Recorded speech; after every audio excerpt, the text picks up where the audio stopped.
Welcome to my channel মানসীর রান্নাঘর। আজকের আমার রেসিপি চিংড়ি মাছ দিয়ে বাঁধাকপি পুঁই শাক ঘন্ট। তাহলে দেখে নেওয়া যাক ঝটপট।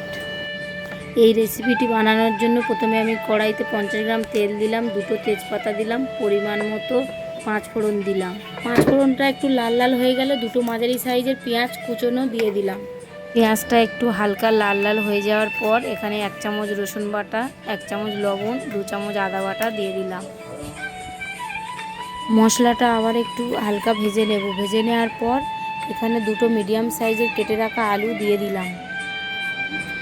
এবার আলুটা একটু নাড়াচাড়া করে ভেজে নেব। নিয়ে এর মধ্যে 2 চামচ হলুদ গুঁড়ো দিয়ে দিলাম, 1 চামচ শুকনো লঙ্কার গুঁড়ো দিয়ে দিলাম, দিয়ে একটু ভাজা ভাজা করে নেব।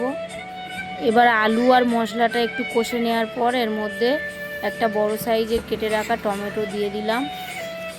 দিয়ে বেশ কিছুক্ষণ নাড়াচাড়া করে নেব।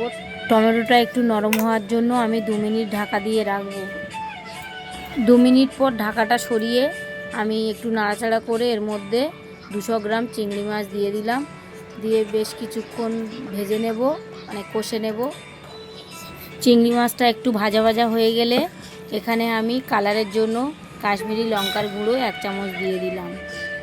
আমার এবারে সব উপকরণগুলো একসঙ্গে কষা হয়ে গেছে। এর মধ্যে আমি আগের থেকে বয়েল করে রাখা বাঁধাকপিটা দিয়ে দিলাম। বাঁধাকপি দেওয়ার পর আমি এখানে গ্যাসের ফ্লেমটা কমিয়ে দেব, দিয়ে বেশ কিছুক্ষণ ঢাকা দিয়ে রাখব। ঢাকা খুলে আমি গ্যাসের ফ্লেমটা একটু বাড়িয়ে দিয়ে আমি এবার একটু নাড়াচাড়া করে নেব। নিয়ে এবার উপর থেকে একটু ধনেপাতা ছড়িয়ে দেব। দেখুন আমার রেসিপি একদম রেডি। বন্ধুরা, আমার এই ভিডিওটা একবার হলেও আপনারা বাড়িতে বানাবেন। আমার এই ভিডিওটা ভালো লেগে থাকলে আপনারা লাইক, কমেন্ট, শেয়ার, সাবস্ক্রাইব করার অনুরোধ।